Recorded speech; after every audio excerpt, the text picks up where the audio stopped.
Y ya por último, en cuestión del sufrimiento que pueden tener los adolescentes, tenemos el sufrimiento extremo.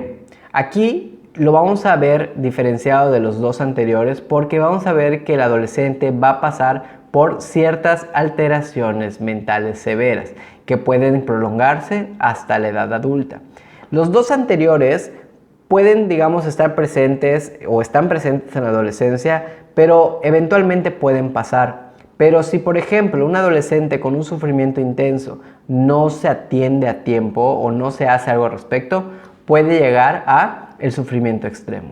Estas afectaciones, las más dramáticas, es indiscutiblemente la esquizofrenia o la disociación esquizofrénica, que va muchas veces acompañada de delirios, alucinaciones o un repliegue autista irreductible, ¿sí? Esto podemos verlo ya desde un punto bastante grave que se alargue hasta la etapa adulta.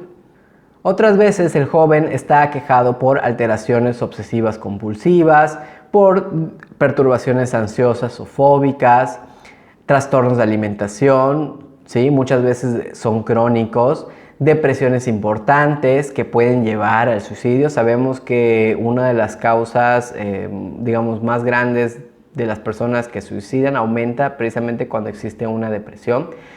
Todos los trastornos mentales tan invalidantes que el adolescente se desescolariza y se margina, ¿sí? El adolescente realmente no sabe qué hacer y enferma, pues desgraciadamente, para poder seguir viviendo, ¿no? Parece una contradicción y lo es, pero pues es la única manera que encontró como para poder seguir viviendo a través de este tipo de patologías.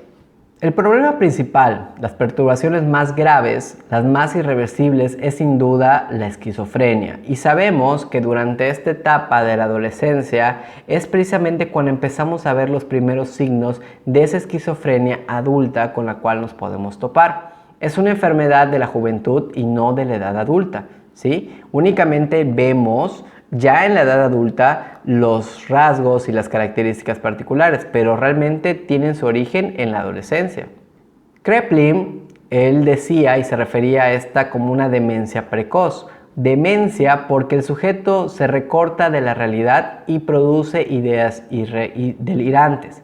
Y precoz porque aparecía relativamente temprano en la vida de un individuo. ¿Sí? Aquí vemos que precisamente esto sucede desde muy jóvenes y que si no se atiende a tiempo puede llegar a derivar en problemas mucho más grandes, pues en la etapa adulta. Por otra parte, Bleuer prefirió clarificar la demencia precoz como esquizofrenia, donde esquizo quiere decir disociación, ruptura y frenia mente. Entonces hablamos de una disociación de la mente. El síntoma principal del estado esquizofrénico es la ruptura, ¿sí? Lo que nos plantearía Bleuer. Actualmente lo llamamos despersonalización, ¿sí? El adolescente se va, el adolescente no está, ¿sí? Y eso es algo bastante marcado. Una psicosis que se declara en la adolescencia, empezamos a ver los signos. La esquizofrenia es una psicosis crónica que comienza entre los 15 y los 25 años, la mayor de las veces alrededor de los 18. ¿Sí? Estos obviamente se pueden acrecentar o pueden aumentar los riesgos cuando existen, pues por ejemplo, adicciones, ¿no? Empieza a haber este riesgo alto de poder sufrir una esquizofrenia, inclusive si hay factores hereditarios, por ejemplo, pero vemos que la mayoría de sus orígenes tienen entre los 15 y los 25 años. Los primeros signos aparecen durante la adolescencia, se da lo que conocemos como la disociación esquizofrénica y actualmente contamos con medicamentos antipsicóticos, paliativos, para que el adolescente pueda reinsertarse en la sociedad. Es una cura social, pero desgraciadamente estas patologías, una vez que te dan, no se curan, es decir, es para toda la vida. Existen síntomas característicos de esta enfermedad, por ejemplo, la despersonalización. El joven siente que su propio cuerpo como si fuese algo extraño, siente que no forma parte de él. También podemos ver ciertas ideas de persecución, cierta paranoia que puede llegar hasta el delirio. Otros tipos de síntomas son las alucinaciones, en particular las alucinaciones auditivas, voces que a veces los insultan, que los intiman a cometer actos extraños, incluso violentos hacia sí mismos o hacia las personas.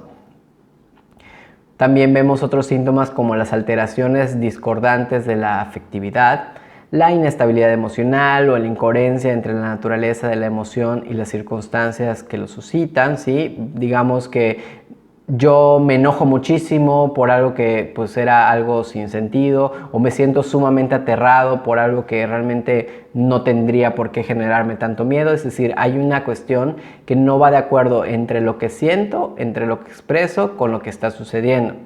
Hay alteraciones cognitivas, el detenimiento, por ejemplo, súbito y momentáneo del pensamiento, o incluso la incapacidad de concentrarse, acompañado a veces de dolores sentidos en la parte superior de la espalda, ¿no? Cuando el joven enfermo se esfuerza por retomar el hilo de sus ideas. De repente nos topamos adolescentes que se van, que estás hablando con ellos y de repente te das cuenta que la mirada la tienen completamente perdida, ¿sí? Y que puede llegar a tener pues problemas como dolores de cabeza por el esfuerzo grande de querer concentrarse y poder realmente plasmar la idea que querían decir.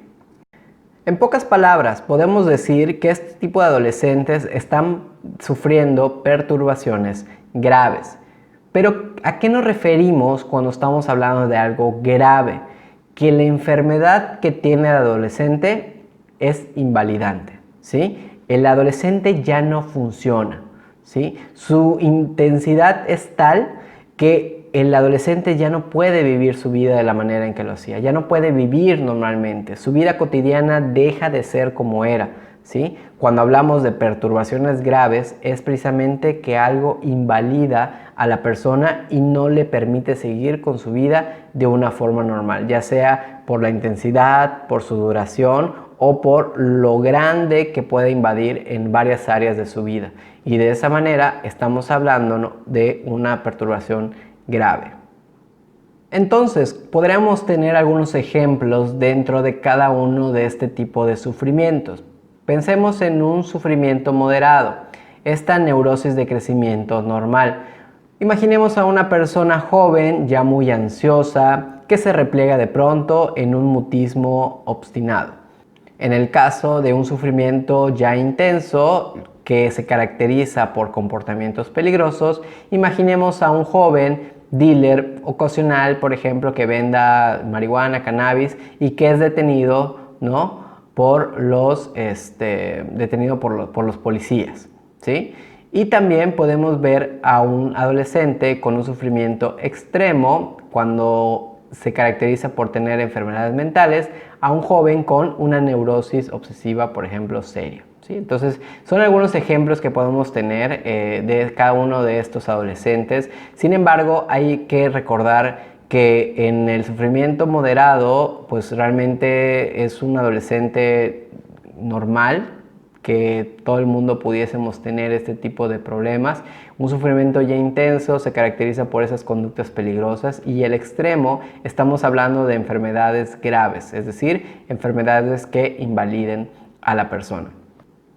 Entonces podemos decir que el adolescente está pasando por un momento de crisis. Y aquí la crisis la podemos entender de dos maneras diferentes. Una, como la crisis considerada como un periodo más o menos largo de ruptura y de cambio, ¿sí? Es decir, un momento en el cual las herramientas que tengo, las estrategias, los aprendizajes que he adquirido hasta este momento ya no me son suficientes. Por ejemplo, la crisis económica que vivimos el día de hoy, ¿no? Hay un momento particular en nuestra vida, en nuestra situación que nos sobrepasa, pero también podemos conocerla como un momento agudo, brutal, un momento de ruptura, de cambio. Por ejemplo, un accidente, algo que es inesperado, ¿sí?, que marca lo que nosotros somos, y eso realmente lo vamos a llamar como una crisis. Una crisis de adolescencia y una adolescencia en crisis. Y esa es la diferencia. La crisis en adolescencia o un adolescente en crisis. ¿Cuál es la diferencia? ¿Cómo entendemos si realmente es un momento o es un periodo que eventualmente va a pasar? ¿O podemos pensar que es algo tan grande que realmente marca un cambio abrupto en nosotros como el adolescente en crisis. Para entender la diferencia entre ambos, vamos a ver precisamente que la crisis de adolescencia, vamos a hablar de un periodo intermedio de la vida en que la infancia no ha terminado de apagarse y la madurez no ha terminado de surgir, ¿sí? En cambio, el adolescente en situación de crisis aguda es un joven cuyo comportamiento, que ya era agresivo o adictivo, por ejemplo, súbitamente se convierte en inmanejable para la familia, ¿sí? Entonces, resumiendo, podemos decir que la crisis adolescencia es precisamente este momento, este periodo en donde estamos madurando y que empezamos a despegarnos del niño que fuimos y estamos poco a poco madurando para llegar a ser el adulto que vamos a ser. Pero el adolescente en crisis es precisamente ese adolescente que de por sí ya tenía estos conflictos, pero que de repente se empieza a volver en algo inmanejable para su familia.